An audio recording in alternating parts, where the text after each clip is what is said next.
اللہ تعالی حق سے شرم نہیں کرتا، بیان حق سے، وضاحت حق سے اللہ تعالی شرم نہیں فرماتا.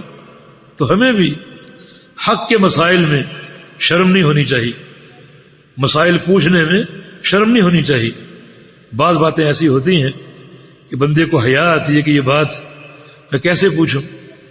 لیکن حیا کی دو قسمیں، ایک ہے حیا ممدوح قابل تعریف حیا، اور ایک ہے حیا مذموم. ایک ہے حیا ممدوح اور مذموم.